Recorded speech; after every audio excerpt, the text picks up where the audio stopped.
tu katika mlima wa Kenya, ya kwamba nchi hii ya Kenya, jamii ya Wakikuyu, mumetuletea yale ambao sisi kama watu ambao wamekomaa kisiasa, ile kitu naweza kusema ya kwamba ni heshima kubwa sana kwa nchi hii ya Kenya.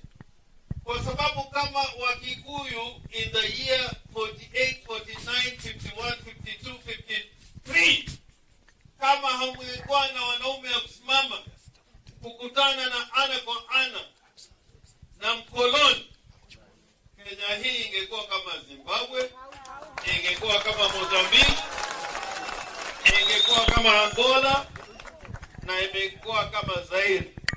Kwa sababu hata South Africa, kwa sababu kuna matatizo, wana bandera lakini bado wana matatizo. Na mjue Wakikuyu ni wa biashara, si kwa sababu wanapenda, ni kwa sababu walinyang'anywa mashamba. Na ukiwa Mkikuyu huwezi kupata kazi. Ukitaka kwenda mahali lazima uwe na pasi, ama ilikuwa inaitwa kipande. Hata siku hizi nasema Wakikuyu wa polisi muulize watu vitambulisho sana. Ati mtu hana kitambulisho.